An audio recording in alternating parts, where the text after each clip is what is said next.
All right. All right, Dr. Kaskel, thanks so much for being on this podcast. I appreciate it. First off, if you could tell the honest, just a little bit about yourself and how you started in the mental health space, that'd be great. Sure. My name is Dr. Holly Kaskel. I am a clinical psychologist, and now I am very close to being a certified sex therapist as well.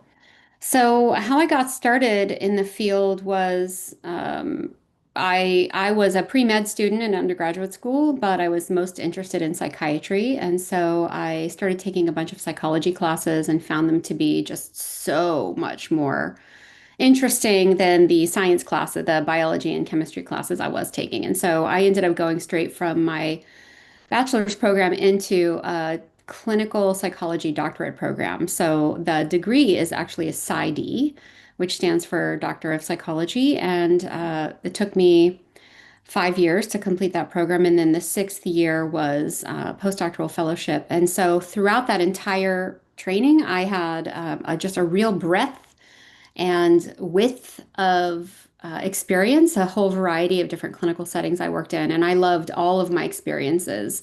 So it seemed like a natural fit for me, and then I just dove right into it. And so I've been a clinical psychologist since 2001. So I've been doing the work since, in graduate school for almost 30 years now. Yeah, that's how I got into it. Yeah, wow, that's a long time. Yeah. Yeah. So, what do you do now? What do you do nowadays as a mental health professional? Yeah, so my original practice in psychology, when I first got out of graduate school, I was an eating disorder specialist. And then I transitioned into a just individual psychotherapy for people who, I used to like to say my favorite client is somebody who says, I'm really unhappy and I don't know why, and I'd really like to figure it out. So I would do depth work. I have a psychoanalytic training, and so I'm more of a relational psychoanalyst. I also have a lot of family systems training, and I've done a lot of family therapy. I've worked with a lot of kids and teens and parents and teens and a lot of relational work. So I enjoyed the relational work so much that at this point in my career, I've decided to really focus on doing relational work specifically. And so I've recently gotten a lot of training, detailed training in couples therapy and sex therapy, because I wanted to be able to talk about people's sexuality within the context of their relationships. And even, most of my individual clients now in my practice are also talking about their sexuality, their sexual relationships, their relationship with their bodies, those kinds of things. And Hmm. I'm loving it. It's a lot of fun. Yeah, I bet. So let's dive into it. What goes into what's the nitty-gritty? The nitty-gritty of the work, or what exactly would you like to know more about? I'd like to know more about sort of you said you were a relational psychoanalyst. So let's dive into that first. Yeah, well, it's funny. I probably technically shouldn't call myself a psychoanalyst. I haven't had formal psychoanalytic training. You can really only call yourself that when you've had a significant formal training. But relational psychoanalytic psychotherapy, which is a big mouthful, is is really a more modern approach to psychodynamic, psychoanalytic type of psychotherapy that kind of takes us away from most of what Freud argued about people's psyches and the way that people function. We have a perspective that is very client-centered, that is also brings ourself as therapists to the relationship a lot more than traditional psychodynamic or psychoanalytic therapy does. So really looking at the relationship, the energy between client and therapist, understanding that the relationship itself is the most powerful healing modality that we create or that we benefit from in therapy. So, but my current focus with the couples therapy is actually the developmental model for couples therapy, which is actually quite different than the psychodynamic perspective. I still have that depth-oriented perspective within me. I'm very sensitive to the emotional energy of my clients. I'm very intuitive. I pick up on um, subtle things as my psychodynamic training has taught me to do, and also my just natural skill as an empath and a intuitive human, a sensitive, highly sensitive person. But the developmental model is much, uh, how can I say? It's much more structured. It's more prescriptive, and I found that that's really beneficial in couples work. Mm, Because in the past, when I was just using myself as therapist with couples, I wasn't very good. I wasn't very good couples mhm, therapist at all. I had a lot of couples that felt like they weren't making progress with me or that we ended poorly, like things got out of control, the conflict in the room, and I just didn't handle it very well. So, getting this additional training and having a very clear structure for how I do couples therapy now has been a really big growth for me in my career. mhm. And you said that you also focus on sex therapy or are about to get your sort of you're supposed to get your sort of licensure in sex therapy. So could you give a little tidbit as to what you've sort of learned when looking at sex therapy? Yeah, I mean, I love that question.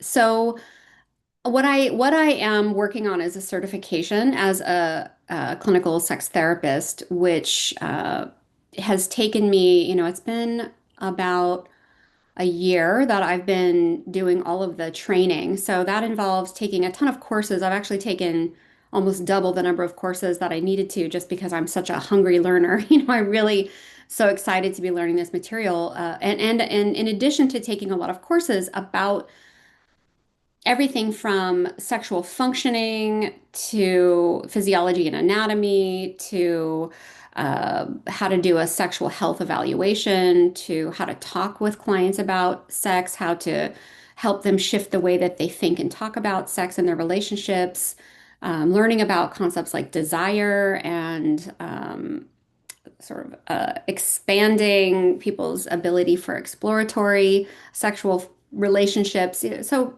lots of great things. But in addition to learning those content areas, I'm also under supervision by ASECT certified clinical supervisors. So I have two sex therapy supervisors, and I meet with each of them every other week. So it's basically weekly supervision. And I need 160 hours of supervision before I'm allowed to get certified. So any ASECT certified sex therapist is going to be somebody who has taken a lot of training and done a lot of learning about how to support people with their sexuality. Hmm. Yeah, because the sex therapy is so interesting because I learned those concepts back when I was in high school. Because in high school we had like a requirement that you're supposed to take like a health class and you learn all the body parts and all the anatomy stuff. So yeah, So did you actually learn about sexual functioning in that class in high school, or did you just learn the anatomy? I just learned pretty much the anatomy part of it Right. because Yeah. that was a high school requirement for me to graduate. So Right. and yeah. Well, at least you got that because I think a lot of schools aren't even giving that kind of sex education these days. Most people's sex education is very minimal, or it comes from like, pornography that they were watching when they're teenagers or something, or their friends who don't know any more than they do, you know?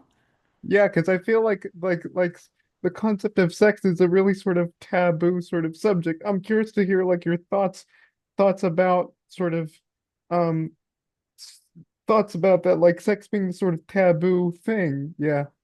Yeah, we definitely, especially here in this country and Western cultures in general, actually a lot of cultures, uh, have a prohibition against talking about sex, acknowledging sexuality. There's a lot of shame associated with that. And, there's also a whole culture around purity here and in other cultures. But in my opinion, it's very unfortunate that we have this prohibition against sexuality because it's such a natural part of being human being. It's a natural part of romantic and sort of procreative relationships, right? So it's such a natural part of being a human, and really, it's a birthright for all humans to be sexual, to have sexuality, to understand their bodies, to have a relationship with our bodies that involves knowledge. self-awareness, pleasure, exploration, confidence. We really have that right. And yet a lot of the messages we receive when we are growing up is that we shouldn't, quote unquote, shouldn't be sexual, that it's shameful, that it's sinful, that it's something you don't talk about, it's something that you don't do. And so there's a lot of people walking around saying, gosh, I just can't, or I don't feel comfortable because they have conditioning that makes them feel shame and guilt associated with their own sexuality, which is Hmm. why I'll probably always have a busy practice.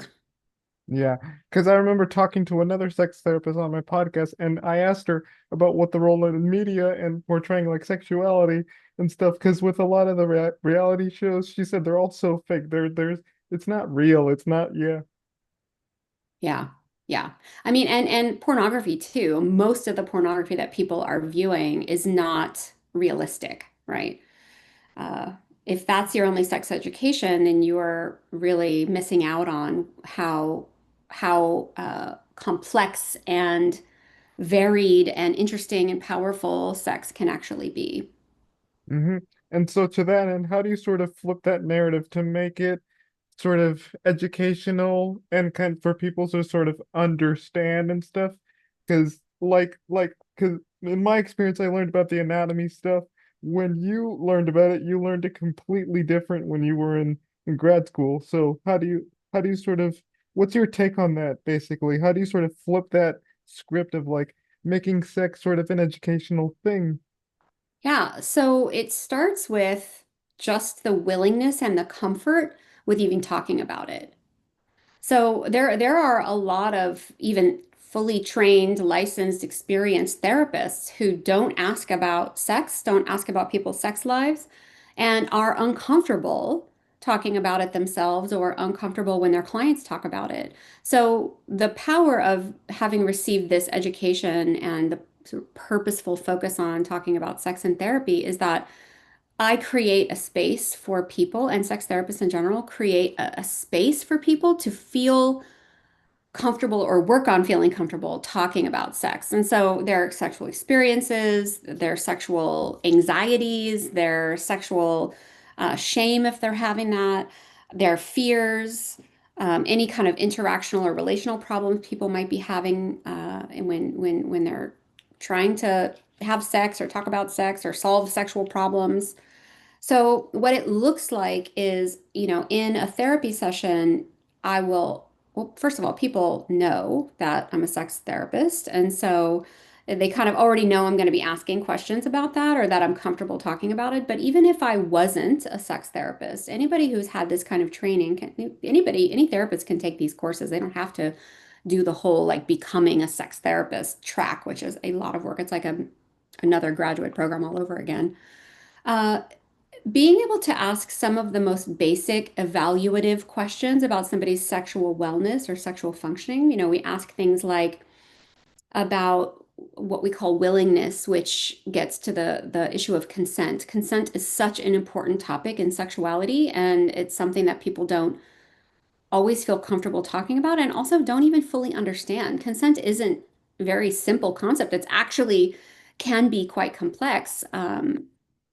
And so, there's those conversations that help people understand consent. And the most important message about that is if you are in a relationship with someone and you don't feel like you can say no, like you're having obligatory sex, or you feel like like the person will be mad at you if you say no, or if you don't want to do the thing they want to do, or something like that, then that means that you are not giving consent. You're actually, even though you're saying yes, it's not a true yes. And if you're in a Hmm. relationship with someone who feels like they can't say no to you without it getting, without you getting your feelings hurt or without you feeling rejected, then you have to understand you're never really getting a true yes from that person. So you're never getting true consent. And then the next thing we talk about after we talk about willingness and consent is libido. So we talk about desire, we talk Hmm. about people's psychic energy for sex. Like, do they think about it? Do they want it? Do they crave it? And it's actually, it's a space where I want to honor all people's perspectives on libido because there are people with very high desire levels who may be mismatched with a partner who might have a lower desire level. And it's my job to make sure that both of those people understand that there is no right or wrong amount of sex to want. Uh, and it would be, it's also totally acceptable to not want to have sex. You know, to be an asexual person is a legitimate orientation. And so I just really want people to understand that the honesty and transparency in the process of talking about sex is so essential. You can't solve problems if you aren't feeling comfortable enough to be honest about how you feel.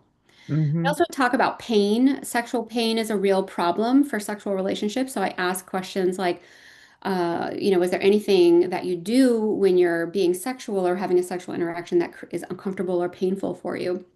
And that'll help us, diagnose if there is a pain issue, if there's a need for either, pelvic floor physical therapy support or some kind of medical intervention, or if there's some specific kind of, yeah, I mean, physical therapy really oftentimes is a big treatment for somebody who's experiencing pain. But we also tell people don't have sex that's painful. Like if you're having sex that's painful, just please stop doing those things. Stop doing those things that hurt because having painful sex will make you want to never have sex again. Like if you won't have desire because, you know, people don't want to have the kind of sex that creates pain like that. We ask about arousal, so this is where we would get questions around sexual functioning, like erection problems, or, for women, whether or not they're noticing arousal, are they experiencing lubrication, these kinds of things. Engorgement, do they notice their heart rate going up or their skin getting flushed, these kinds of things. And so if they're having difficulties with arousal, we can talk about that too. There are solutions for that. There are sometimes for women, especially if they're in their 40s and 50s, we're looking at potential hormonal imbalances that could be contributing to arousal problems. So we really want to recommend people are on hormone treatment or hormone replacement therapy if they're eligible for that.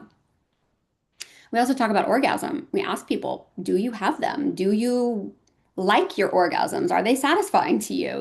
Do you do you feel like they're taking too long? You're taking too short, So this is another place where people sometimes struggle with their sexual functioning, and I want to make sure they understand that it's important. Like if you feel like you're taking too long or not taking long enough, like let's talk about that. Let's work on that. Um, and then finally, we ask about satisfaction. Like, are you happy with your sex life? After you have sex, after you have a sexual interaction, are you satisfied? Would you want to do it again? You know? And so sometimes you really find out, oh, well, no, it's really boring. Or, you know, no, afterwards, I'm just kind of like, ugh. Or, yeah, I wasn't really in the mood, but I always am glad I did it? So it's kind of like a really Yeah. interesting conversation when we ask those kinds of questions to help people understand their own sexual wellness. Mm-hmm. I honestly learned a lot just hearing from you saying that than what I've learned prior to like my years in school. I learned a lot. So Awesome. my next question is what have you learned in doing this kind of work in like the mental health and sort of the sexual therapy aspect of this? Like, what have I learned for myself personally? Uh-huh. Yeah, as a mental health professional, yeah, and doing this work. Well, it's interesting because I think it's true for most of us in the mental health field that we are drawn to the field to learn intellectually about some of the things we have experienced in our personal lives, right? I mean, most of us have, I mean, I can't speak for everybody, but I believe a lot of us have our own personal traumas, our own personal growth and learning that we're seeking. And if we happen to be the kind of person who intellectualizes or is analytical, we might have gone the academic route of understanding our own pain. Or, like, I mean, I came from a family with a lot of trauma, a lot of dysfunction, a lot of mental illness that was undiagnosed, untreated. And I remember thinking, I know it doesn't have to be like this. I know it doesn't have to be this hard. So this is one of the reasons I was so interested in psychiatry, psychology, and throughout all my career so far, it has definitely helped me understand what I went through. Of course, I've been a client in therapy. You wouldn't ever honestly want to see a therapist who hasn't been in their own therapy. Just FYI, that's a good question to ask a therapist if you're interviewing them. But I've gotten a lot of personal learning out of this, and the building the relationships with clients is so incredibly fulfilling. I mean, I'm a people person. I love to talk. I love to get to know people. You Same. know, I mean, you do too, obviously, for what you're doing. This podcast is so cool and interesting. But yeah, I've learned a lot, and I have my own story around my own sexual development, my own sexuality. I actually grew up knowing that I was a queer woman. I'm actually pansexual. And I knew that from a very young age, but also I grew up in a very conservative family in, the 80s and the 90s, and it just didn't feel to me like I could choose to be anything other than a straight person in the world. So I was very much in the closet, and I chose a traditional marriage and marriage to a man path, and I do identify as a female. And so, I mean, I was pretty unhappy. I did that for a lot of good reasons. I mean, I don't beat myself up for it or regret my decision at all. I have three very beautiful children as a result of that marriage. But when that marriage ended about 10 years ago, I have only dated women from that point forward. And so there's also been a lot of healing for me around my sexual orientation and around sex. I mean, just I've learned so much and it has helped me grow. It's helped me expand as a human being. So, Hmm. Yeah, yeah, it's a sense of self-discovery, like. exactly. Hmm. And so, in a what other things are you curious about, or are you curious about learning more as a mental health professional? I think that's a great question. I as a sex therapist, I want to be as informed as possible about all aspects of human sexuality. And one of the areas that I really was not very experienced or informed about was the whole BDSM and kink community. So I want to be much more informed. I want to understand. So I've been taking courses specific to learn more about the BDSM community, to understand, it's been fascinating because the community is so full of people with the highest level of integrity, amazing communication skills, amazing self-awareness. BDSM play or kinky sexuality is based in impeccable consent, impeccable communication, and is often very, very healing for trauma. But Hmm. there is a myth out there that people who are into BDSM are traumatized individuals, and that's why they're interested in it. And I just really want to make sure that I dispel that myth here. If anyone's holding that belief that you're only into BDSM, only into bondage or power play, power exchange, or pain, or either, dominating or being submissive in a sexual context like that, yes, there could be traumatized people interested in that, but there's plenty of people who are not traumatized who are also interested in it. It is a completely valid sexual orientation, honestly, to be kinky. We talk about kink orientation. So that is an area that I'm really excited to learn more about and to get more to be even more impeccably kink aware and supportive and positive and allied for the community. Hmm. And lastly, you've done this since 2001, so you've done this for a long time. So I'm wondering for the next upcoming generation of mental health therapists, what advice would you give in terms of like learning stuff about, what you're doing now with the mental health aspect and also the sexual therapy aspect side of this? Because people I because people they like this field, they want to get into this field, so you being because you doing this for a long time, what advice would you give to those? I love this question too. I would definitely say that if you're interested in the mental health field, you can start off with focusing on getting a master's degree. You can do all the same level of work that I'm doing with a master's degree, which is a lot less years of school and a lot less money for graduate school, right? I mean, if you're specifically interested in a doctorate, I wouldn't tell you not to, but if you're not sure, start with the master's degree, do the work, decide, yes, this is definitely where, I love where I'm getting fulfillment and intellectually I'm stimulated and personally it's fulfilling.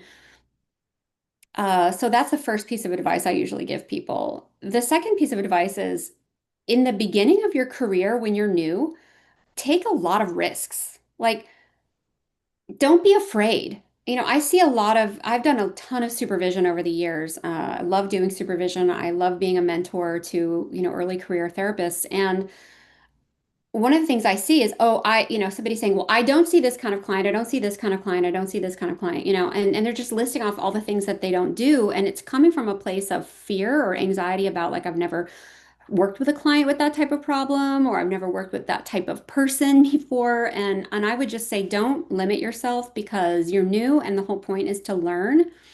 And the person who's sitting in front of you may have a diagnosis you've never worked with before, have a problem that you've never worked with before. But the bottom line is that is a human being. They're a person and they have a lot more Mhm. in common with every other person that you've ever talked to than keeps them separate, right? So Mhm. that's, if you can really connect with their humanity and, show up with all the C's. We like to talk about the C's like curiosity, compassion, connection, I don't think of any more. Courage, courage to do something that's scary. Ask for consultation from supervisors or colleagues. It's really, really valuable. And then Mhm. also the last thing I would say for a new therapist is know that, follow your heart. If you're really interested in a particular problem or a particular type of work, do that. Get that certification or go study that like Mhm. EMDR or internal family systems or dialectical behavior therapy or psychodynamic therapy or couples therapy or family therapy or child therapy or whatever, and know that you're going to be growing as a human being yourself. And so you may end up at some point saying, I don't really want to do this work anymore. Now I'm interested in this other path. And know that you can always grow and shift and change paths in your career. I mean, that's true for people in general. I try to tell my kids that all the time because they're in that college. They're like, oh my God, what am I going to do for the rest of my life? And I'm Mhm. like, just do what feels good right now and know that in 10 years you may be a totally different person doing a totally different thing and that would be absolutely okay. And I think my career is a really good example of that. I mean, I was steeped in the eating disorder world, then I was steeped in psychodynamic, psychotherapy, family therapy world, and then I built a business and I wasn't even doing clinical work anymore. I was just running a business and I was like, "Oh, this is not where my heart is." I'm a Yeah. therapist, I'm not a business person. And now I'm doing the couples therapy and the sex therapy. So I've just taken many paths in my career, and it's given me an opportunity to renew my passion for my work, to be a sort of open-minded learner. I think that's just really good for us as human beings to be open-minded and always be learning. Mhm. All righty. Okay.